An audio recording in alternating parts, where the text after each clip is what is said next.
자, 우리 함께 인사하겠습니다. 지적과 원망 대신에 칭찬과 감사로 하나님의 만복을 향유하세요. 반갑습니다. 오늘 찬양이 과거에 우리가 언제 한번 혼자 부르거나 누가 부르는 것을 들으면서 눈물을 한 번쯤은 훔쳤을 그런 아주 은혜로운 찬양이었습니다. 오랜만에 듣고 참 은혜가 넘치는 그런 시간이었습니다. 오늘 말씀은 나로 그 마음을 알리게 하라 라는 제목으로 하나님 말씀 전하도록 하겠습니다. 어떤 나라가 경제적으로 부유한지 그렇지 않은지 구분하는 그런 방법이 하나가 있습니다. 그 나라가 사용하고 있는 전력량을 보면 됩니다. 전기 사용하는 양. 그러니까 전력량에 비례하면 비교적 풍요로운 그런 경제적으로 풍요로운 나라이라고 할 수 있고요. 만일에 전력을 잘 쓸 수 없는 나라라고 하면 빈곤한 국가로 그렇게 평가할 수가 있습니다. 전기가 우리 일상에서 없으면 우리는 매우 극심한 불편을 겪게 됩니다. 엘리베이터, 신호등 이런 체계들이 무너지기 때문에 교통에 혼잡함이 있게 되겠죠. 시간이 조금 지나면 수돗물이 중단이 됩니다. 가스 공급이 중단이 되고 컴퓨터 그리고 인터넷을 사용할 수 없는 그런 상황에까지 이르게 됩니다. 또 조금 더 시간이 지나게 되면 모든 의료와 과학 기술이 멈추게 됩니다. 이만큼 우리 현대를 살아가고 있는 모든 사람들의 기본적 동력이 바로 전기라고 하는 것이죠. 어떤 사람이 신축 아파트에 입주를 했습니다. 분양을 받아서 입주를 했는데 요즘 신축 아파트들 굉장히 멋지고 좋죠. 공간도 잘 나오고 거실도 얼마나 예쁜지 모릅니다. 에어컨도 다 천장으로 숨어 있고 그리고 주방 그리고 팬트리 이것저것 너무너무 아름답게 잘 만들어져 있습니다. 자, 그런데 어느 순간 전기가 들어오지 않습니다. 물이 나오지 않습니다. 그러면 집안은 반드시 더러워지고 어두워지게 되어 있습니다. 샤워하기가 힘듭니다. 화장실이나 변기 청소하는 문제, 음식물 처리하는 문제 이런 것들이 쉽지 않습니다. 그래서 집안은 반드시 더러워지고 냄새나기 시작을 할 겁니다. 전기가 공급이 되느냐 그렇지 않느냐는 이 사람이 생존할 수 있느냐 없느냐를 결정하는 아주 중요한 원인이 된다고 할 수 있습니다. 어떤 사람이 있습니다. 어떤 사람이 신앙적으로 풍요로운지 그렇지 않은지 구분하는 방법이 하나가 있습니다. 그 사람의 내면에 기도가 얼마나 흐르고 있는지를 보면 알 수가 있습니다. 기도도요, 질보다는 양입니다. 계속해서 기도의 양이 계속해서 내면 속으로 흘러가고 있는 사람이라고 하면 기도의 양에 비례해서 그 사람의 영적인 부분은 풍요롭고 잘 사는 사람이라고 할 수 있습니다. 그러나 기도에 관심이 없는 사람이라고 하면 영적으로 빈곤한 그리스도인이라고 할 수 있습니다. 기도는 내 인생에 하늘의 전력을 공급하는 것입니다. 기도로 하늘의 전력을 공급하지 않으면 반드시 일어나는 일이 있습니다. 발생하는 일이 있습니다. 나의 내면이 하나님의 성전으로 지으신 나의 내면이 더러워지기 시작을 합니다. 냄새나기 시작을 합니다. 원래 저런 거 아시죠? 내 몸에서 냄새가 나고 있는데 나 자신만 모르는 거 아시죠? 마찬가지입니다. 우리 내면 안에 기도가 흘러가지 않고 있다면 우리는 반드시 영적으로 빈곤한 인생을 살게 됩니다. 기도가 없으면 아무리 말씀을 많이 읽고 묵상을 하고 설교를 아무리 많이 듣는다라고 할지라도 반드시 내면의 불편함이 쌓이게 되어 있습니다. 마치 변비에 걸려서 불편한 사람처럼 내면이 불편한 채로 살아가게 되어 있습니다. 짜증이 쌓이게 됩니다. 불평과 원망이 쌓이게 됩니다. 분노와 상처가 거머리처럼 붙어서 떨어질지 모르고 있습니다. 그래서 사람이 조금씩 안 좋은 쪽으로 변화되게 되어 있습니다. 아파트의 집은 너무너무 좋은데 전기가 공급되지 않아서 냄새나고 지저분한 것처럼 겉모습은 멀쩡한데 기도로 하늘의 전력이 공급되지 않아서 지저분한 내면을 억지로 컨트롤하면서 힘들게 살아가는 경우들이 많이 있습니다. 지금 우리가 월화수목금토 일상생활을 살아갑니다. 가정에서 살아가고 직장에서 살아가고 여러 가지 일상생활을 살아가는데 스스로 느끼는 것이 있죠. 누구나 다 느끼는 것이 있습니다. 내가 세상 일에 쩌들어 살아가고 있구나. 내가 점점점 찌들어 가고 있구나. 이것을 어떻게 해결해야 되지? 라고 하는 생각 속에서 살아갈 때가 많이 있습니다. 이 방법은 하나밖에 없습니다. 그리스도인이 선택할 수 있는 방법은 이 모든 것들이 나에게 다가올 때 다 기도로 불태울 수 있어야 됩니다. 그렇지 않으면 세상으로부터 밀려오는 그 쓰레기 더미를 처리할 수 있는 방법이 단 한 가지도 없습니다. 기도로 불태우지 않으면 둘 중에 하나에 걸려 넘어지게 되어 있습니다. 하나는 인격이 망가지든지 아니면 몸이 망가지든지입니다. 기도로 중심을 잡지 않으면 우리가 세상으로부터 들어오는 그 공격들을 인격으로 막아내려고 하다가 인격이 망가지는 경우들이 많이 있습니다.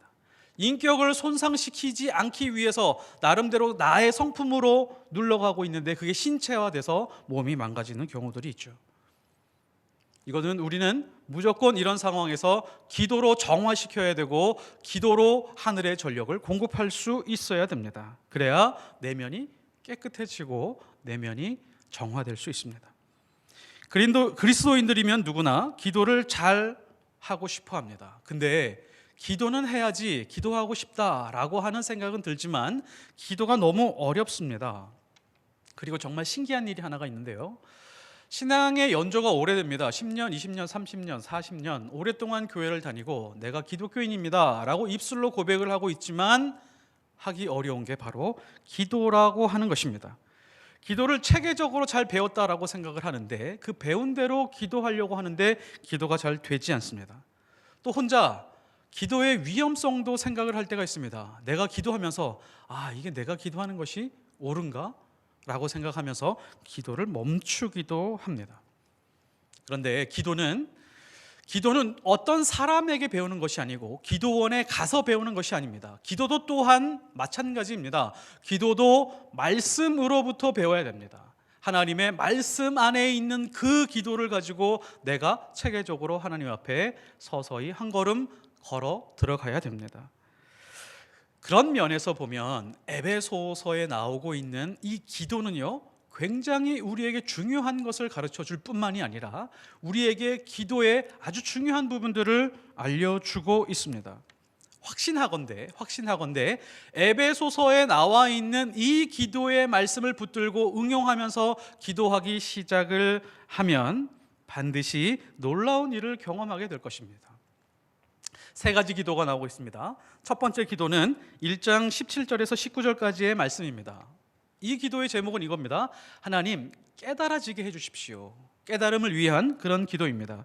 17절에 보면 우리 주 예수 그리스도의 하나님 영광의 아버지께서 지혜와 계시의 영을 너희에게 주사 하나님을 알게 하시고 너희 마음의 눈을 밝히사 그의 부르심의 소망이 무엇이며, 이렇게 기도가 진행이 됩니다. 17절, 18절, 19절 이렇게 쭉 기도가 진행이 되는데 이 기도에 놀라운 능력이 있습니다. 전에도 한번 언급했지만 성경 안에 나와 있는 기도 중에 별로 인기 없는 기도가 이 기도입니다. 근데 이 기도에 굉장한 능력이 있습니다. 우리 교회에 어떤 집사님이 계신데 교회 안 다닐 때 일입니다. 교회 안 다니실 때 피아노 학원을 하셨습니다.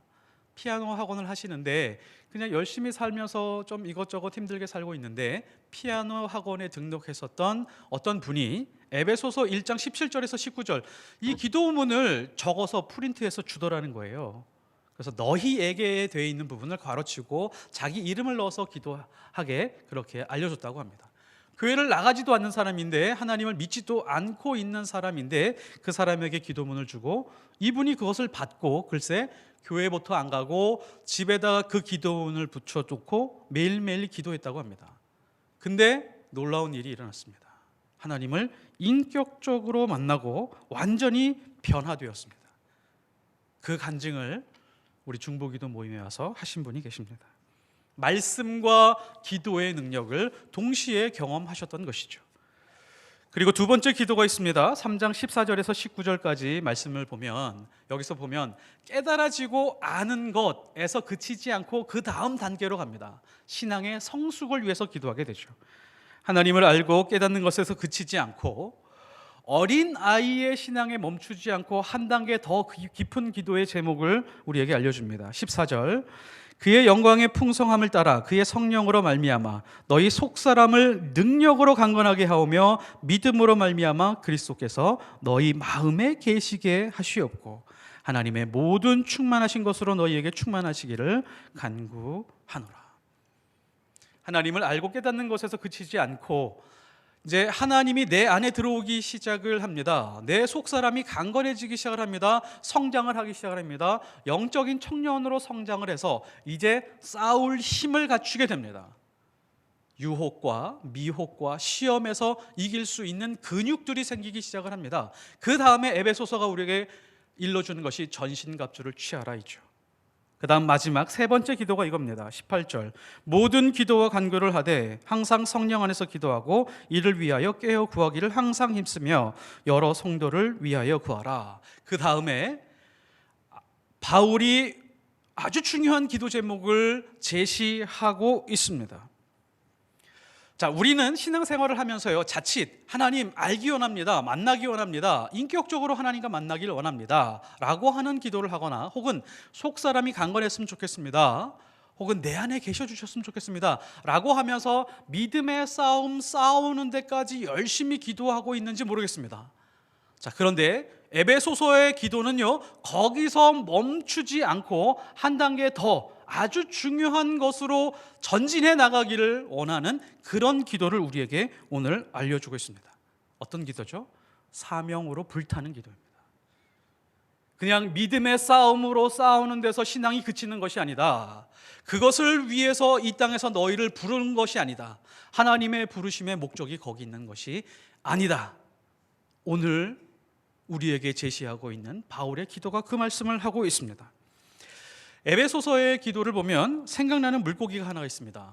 혹시 코이 물고기라는 물고기를 아시는지 모르겠습니다. 이 물고기는 작은 어항에서 기르면 5cm에서 8cm 정도 크기로 자란대요. 그리고 죽어버린답니다. 그런데 커다란 수족관이나 연못에 두면 15cm에서 한 25cm 정도 크기로 물고기가 성장을 한다고 합니다.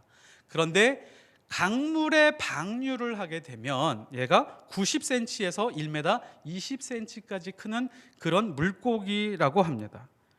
어항에서 기르면 피라미지만 강물에 놓아두면 대어가 되는 그런 놀라운 물고기가 바로 코이 물고기입니다. 그래서 코이의 법칙이라는 말까지 나오기도 했습니다. 에베소서의 기도가 그렇습니다. 에베소서의 기도가 이렇게 점점점 커지고 확장되고 하나님이 원하시는 기도에까지 지금 성장해 가고 있는 것을 우리에게 보여주고 있습니다. 이 기도의 핵심이 하나가 있는데요, 그 핵심이 무엇이냐면 조건과 환경에 매이지 않고 있다라고 하는 것을 우리에게 보여주고 있습니다. 또 하나는 반면에 현실과도 분리되지 않고 오히려 현실을 넘어서고 있는 그런 기도를 우리에게 보여주고 있습니다. 다시요, 기도가 조건과 환경에 매이지 않습니다. 그 조건이 뭐였죠? 바울에게 조건이 쇠사슬과 감옥이었습니다. 자, 여기서 한번 잘 살펴보시기 바랍니다.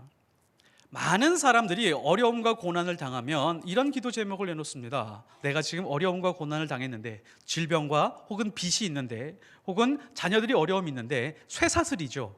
그 쇠사슬을 놓고 기도 제목을 내놓습니다. 그런데 바울은 쇠사슬과 감옥에 대한 기도 제목을 조금 더 내놓지 않습니다. 어떤 마음을 가지고 있죠? 이 쇠사슬과 감옥은 조금 더 나를 묶어두지 못한다. 하나님이 나에게 부여하신 이 놀랍고 영광스러운 사명에 대해서 조금도 묶어둘 수 없다. 다시 말해서 기도가 살아있으면 조건과 환경에 묶일 수 없다는 것을 선포하고 있습니다. 기도가 살아있는 사람, 그 사람에게 쇠사슬이 의미 없다는 것이죠. 이것이 기도하는 사람의 진짜 모습입니다. 기도하는 사람이 쇠사슬이라는 조건에 매이지 않습니다. 감옥이라는 환경에 묶이지 않습니다. 질병이나 고난 때문에 좌절에 매몰되지 않고 있다는 것이죠. 세상에 절대적인 특징이 하나가 있습니다. 세상은 언제나 우리에게 요구하는 것이 있습니다. 조건을 요구합니다. 우리 인생이 왜 피곤할까요?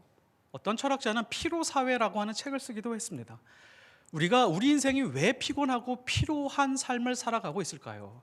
세상이 요구하는 조건에 계속해서 맞춰가야 하기 때문에 그렇습니다. 조건을 맞춰야 되기 때문에. 대학을 보내야 됩니다. 나도 대학을 가야 되지만 자녀들을 대학에 보내야 됩니다. 수많은 시험을 봐야 됩니다. 자격증을 따야 됩니다. 스펙을 쌓아야 됩니다. 세상은 수도 없는 조건을 다양하게 요구하고 있습니다. 조건을 맞추려는 것이죠. 심지어 아름다운 사랑마저도 조건을 요구하고 있습니다. 신랑감을 고를 때 혹은 신부감을 고를 때 얼마나 많은 조건이 있는지 모릅니다. 키는 180 넘어야 되고, 직장과 연봉은 최소한 5천은 넘어야 되고, 대학은 이 정도는 나와야 되고, 인서울은 돼야 되고, 집안은 이 정도는 돼야 되고, 수많은 조건 속에서 결혼을 준비해 갑니다. 남자에게 조건은 딱 하나밖에 없죠. 예쁘면 됩니다. 이러한 조건들 때문에, 이러한 모든 조건들 때문에 인생이 피로합니다. 피로도가 높아가는 것이죠. 부모도 피로하고, 그 다음에 자녀들도 다 피곤한 상태로 살아가게 됩니다. 조건이 말하는 목적이 뭘까요? 세상이 조건을 끊임없이 제시하는 게 뭘까요? 이 목적이 있습니다. 배척하는 것입니다. 조건은 배척의 논리입니다. 조건이 아주 강해질수록 배척의 논리가 더 강해지게 되어 있습니다. 배척이 있으면 어떻게 되죠? 사람이 상처받습니다. 그래서 우리는 세상 살아가면서 끊임없이 상처받습니다. 끊임없이 무기력한 자기 자신 때문에 힘들어하게 되어 있습니다. 그 다음에 아픔이 쌓여가게 되어 있습니다. 아픔이 있습니다. 살기 힘든 사회는 이런 사회입니다. 조건은 점점점 많아지는데 목적을 점점점 잃어가는 거예요. 인생의 목적은 무엇인지 모르는데 계속해서 죽을 때까지 어떤 조건을 맞추면서 살아가는 사회가 굉장히 힘든 사회입니다. 성경은 어떻죠? 하나님의 말씀이 우리에게 제시하는 것은 무엇이죠? 세상이 요구하는 조건은 아무것도 아니다. 목적과 사명이 중요하다. 그래서 조건보다 목적과 사명이 더 커지는 것, 그때가 언제냐면 그때가 바로 기도가 살아있을 때입니다. 평생 조건만 맞추다가 인생이 끝이 나는 것, 그것이 뭐냐면 쇠사슬에 집중하는 사람들입니다. 그 쇠사슬을 일시적으로 풀긴 하지만 그 다음에 또 다른 쇠사슬 때문에 그 쇠사슬을 놓고 기도하고 그것만 해결하다가 평생 인생이 끝나게 되는 것이죠. 오늘 말씀에서 우리에게 제시하는 것은 무엇이냐면 세상의 조건을 보지 말고 우리에게 주신 목적과 사명이 무엇인지 분명하게 알고 그것을 놓고 기도하라입니다. 그렇다면 우리는 언제 이런 인생을 살아갈 수 있을까요? 정말 목적이 우리의 모든 것이고 사명이 우리의 모든 것인 그런 인생을 살아갈 수 있을까요? 에베소서는 이렇게 대답을 합니다. 아주 의외의 대답을 합니다. 내가 기도하는 사람이 되고 기도하는 공동체를 만나서 그 기도하는 공동체를 만들어가게 될 때 그런 인생을 살게 될 것이다. 에베소서가 우리에게 말씀하고 있습니다. 에베소서 2장 22절, 너희도 성령 안에서 하나님이 거하실 초소가 되기 위하여 예수 그리스도 안에서 함께 지어져 가느니라. 하나님의 거하실 초소가 되기 위하여. 거하실 초소 교회죠. 지난주에도 말씀드렸지만은 교회는 가장 중요한 목적이 있습니다. 만민이 모여서 기도하는 곳입니다. 기도가 없으면 교회로서 성립할 수가 없습니다. 교회가 되기 위하여 함께 성령 안에서 기도하며 지어져 갈 때 그때 내 안에, 우리 안에 목적과 사명이 분명해지기 시작을 합니다. 에베소서 3장 6절, 복음으로 말미암아 그리스도 예수 안에서 함께 상속자가 되고 함께 지체가 되고 함께 약속에 참여하는 자가 됨이라. 우리에게 사명과 목적이 있기 이전에 선결 조건으로 주신 것이 무엇이냐면 함께 상속자가 일단은 되어라, 함께 지체가 되라, 함께 약속에 참여하는 자가 되라 라고 하는 것입니다. 그러면 목적과 사명이 뚜렷해지기 시작을 합니다. 말씀의 교제가 있고 성령 안에서 기도하는 사람이 함께 할 때 바로 그런 놀라운 일들이 일어나게 됩니다. 함께 하면 공통점이 무엇인지 아십니까? 함께 하면 아픕니다.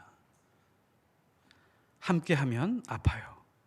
자식과 함께한다는 것이 무엇일까요? 자식과 함께하는 것이 무엇이죠? 자식과 함께한다는 것은 아프다는 것입니다.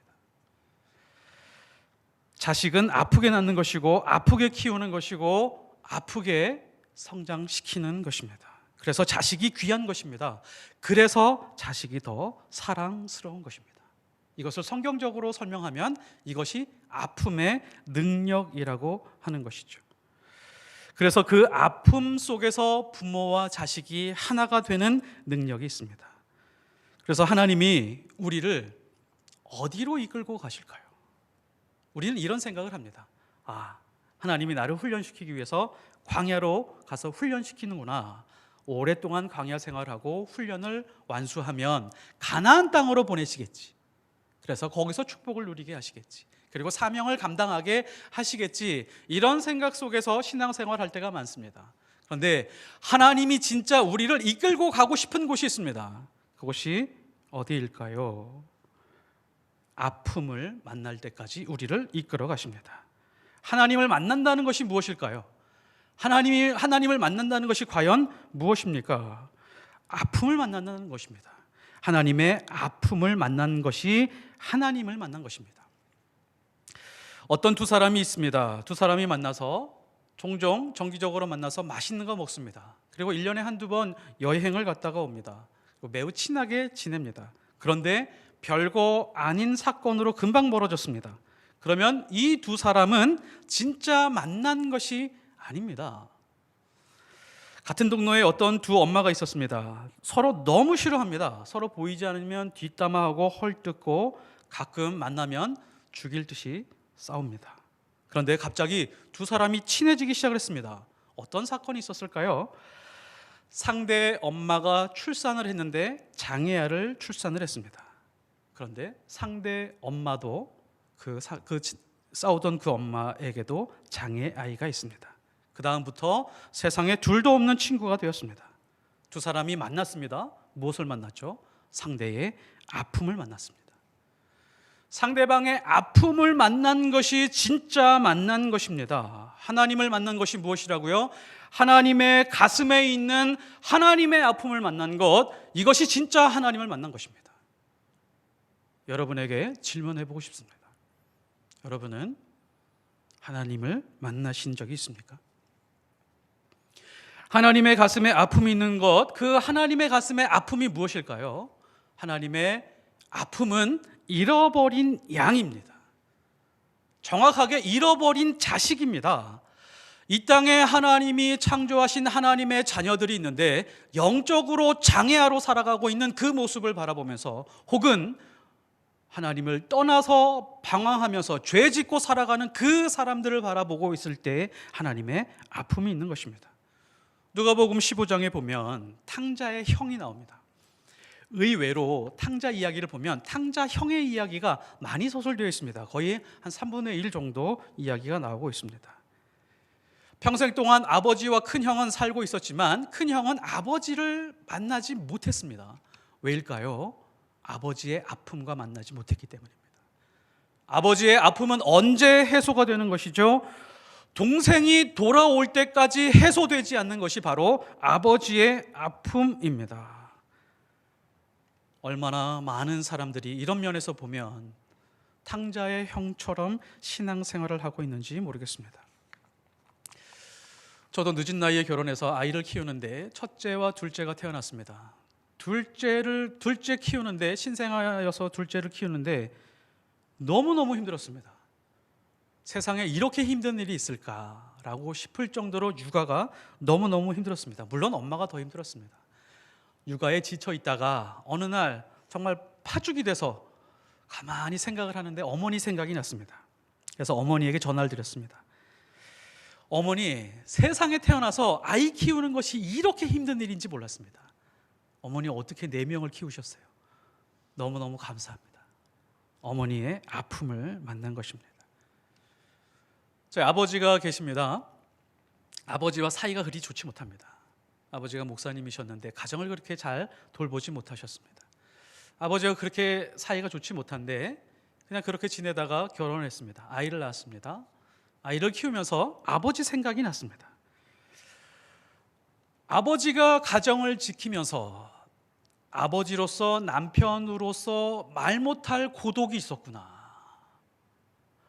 아내에게도 말하지 못하고, 아내에게 말하려고 하니까 아내에게 괜히 아픔을 주는 것 같고, 아내를 힘들게 하는 것 같고, 안 그래도 아이 키우느라고 힘든 사람에게 내가 내 마음까지 보여주게 되면 얼마나 힘들까라고 하는 생각 때문에 혼자 삭혀야 되는 아버지의 고독함, 남편의 그 고독함이 있구나라고 하는 것을 알게 되었습니다.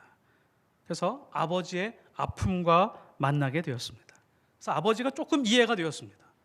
아버지가 저에게 주었던 그런 상처들이 이제는 아무런 의미가 없어지게 되었습니다. 아픔과 만나는 것이 진짜 만나는 것입니다. 바울이 오늘 이런 기도 제목을 내놓습니다. 나로 입을 열어 복음의 비밀을 담대히 알리게 해달라. 이 기도 제목을 내놓습니다. 한번 질문해 드리고 싶습니다. 왜 바울은 이런 기도 제목을 내놓고 있을까요? 두 번이나 반복을 하고 있습니다. 이게 무엇이냐면, 나는 진짜 이런 인생을 살고 싶다. 내 인생의 모든 것을 다 쏟아 부어서라도 내가 복음의 비밀을 다른 사람들, 이방인들에게 이 모든 것을 다 알리고 그렇게 내 인생을 끝내고 싶으니까 이 기도 꼭 해주었으면 좋겠다라고 그렇게 말씀하고 있습니다. 왜 그랬을까요?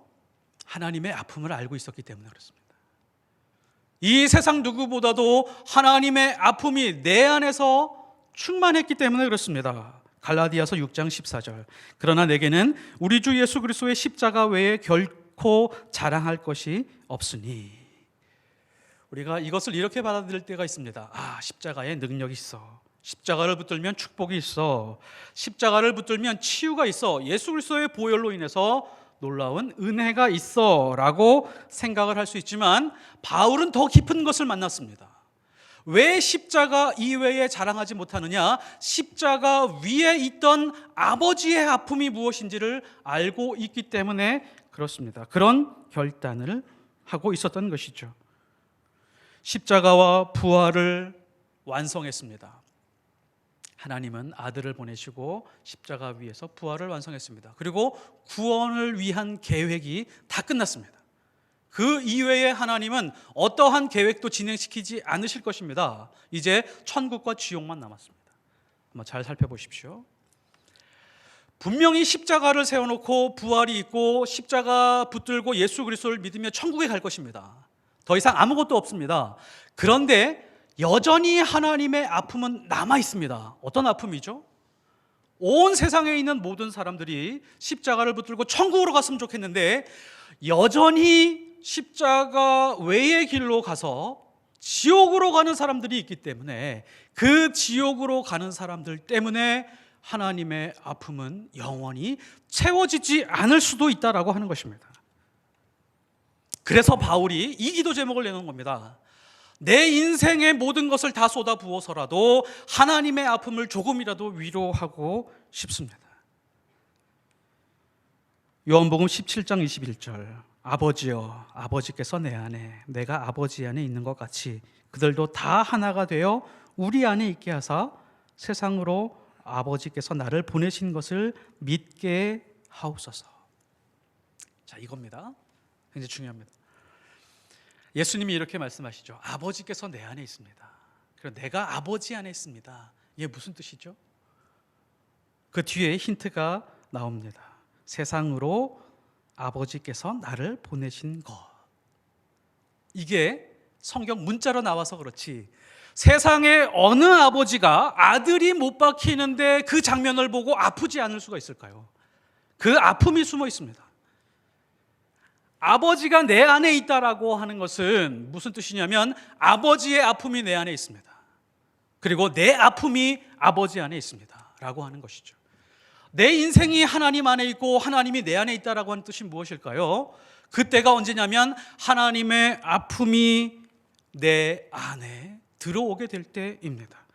그래서 바울이 영원히 평생 동안 하나님의 마음을, 하나님의 아픔을 위로하고 싶어서 전제와 같이 마치 모든 재물 위에 포도주를 다 붓는 것 같이 자기 인생을 다 쏟아부어서라도 하나님의 아픔을 위로하기 위해 복음의 비밀을 담대하게 알리게 해달라고 기도 제목을 내놓고 있습니다. 이것이 무엇을 보여주는 것이죠? 하나님의 아픔을 만나면 그냥 그저 그런 인생을 살 수 없다. 가만히 있을 수 없다. 목숨을 걸어도 아깝지 않은 하나님의 사랑이 넘쳐나고 있다는 것을 우리에게 보여주고 있습니다. 우리가 이 복음의 비밀을 누군가에게 먼저 알리기 전에 우리가 경험했으면 좋겠습니다. 복음의 비밀이라고 하는 것이 무엇이냐면 하나님의 아픔이 나에게 먼저 들어왔다라고 하는 사실입니다. 우리가 그런 인생을 살아가기 원합니다. 하나님의 아픔을 위로하고 그 아픔을 위해서 기도하며 살아가는 하나님의 귀한 백성들이 되길 원합니다. 말씀의 결론을 맺겠습니다. 하나님의 자녀들은 평생 영적 싸움만 하면서 끝나는 인생이 아닙니다. 영적 싸움만 하는 인생은 어항에 갇혀있는 코이 물고기와 같은 그런 인생입니다. 살아있는, 생생하게 살아있는 하나님의 말씀 안에서 아픔을 공유하는 공동체가 강한 공동체입니다. 우리가 그런 공동체 만들어가길 원합니다. 서로의 아픔을 놓고 기도하고 서로의 아픔을 바라보면서 위로하고 그들을 축복해주는 그런 공동체가 되기를 원합니다. 가장 먼저 우리가 이런 교회와 공동체를 만들어가는 것이 사명입니다. 이런 공동체와 만나면, 그리고 이런 공동체를 만들어가게 되면 세상의 모든 조건들이 사라지게 됩니다. 의미를 잃어버립니다. 힘을 잃어버릴 수밖에 없습니다. 자식들은 아버지의 고독을 내가 경험할 때 성숙해집니다. 우리 어머니가 얼마나 아팠는지 그것을 내가 알게 되고 그것을 깨달았을 때 성숙해지게 되어 있습니다. 신앙이 언제 성숙하게 되죠? 하나님의 아픔으로 내가 아파하기 시작할 때입니다. 그때 기도가 강력해지게 됩니다. 그리고 하나님의 말씀이 생생하게 내 안으로 들어와서 살아나게 됩니다. 우리 인생의 쇠사슬과 같은 조건과 환경이 문제가 되지 않습니다. 하나님의 아픔을 위로하는 인생으로 살아가게 되시기를 예수 그리스도 이름으로 축복합니다. 기도하겠습니다. 하나님 아버지, 이 땅을 살아가면서 수많은 고난과 고통 그리고 아픔 속에서 살아가게 됩니다. 그 아픔과 하나님의 아픔이 별개가 아니다라는 것을 알게 하여 주옵소서. 내 아픔 속에 하나님의 아픔이 있고 하나님의 아픔 속에 나의 아픔이 있다는 것을 알게 하옵소서. 그 십자가 안에서 우리 기도가 생명력을 회복하게 하여 주시옵시고 세상의 다른 것 목표로 하지 아니하고 온전히 주님의 그 사랑과 그 십자가 외에 결코 어떠한 것도 자랑하지 않고 살아가는 하나님의 백성들 될 수 있게 도와주시옵소서. 특별히 우리 교회 공동체가 그런 공동체로 만들어지게 하여 주옵소서. 간절히 간구합니다. 우리 한 사람 한 사람이 그런 공동체가 되기 위해서 기도하고 서로 손잡아주고 그렇게 말씀 안에서 살아가는 그런 포이에마 예수 교회 될 수 있도록 역사하여 주옵소서. 감사와 영광을 올려드리며 예수 그리스도 이름으로 기도드렸사옵나이다. 아멘.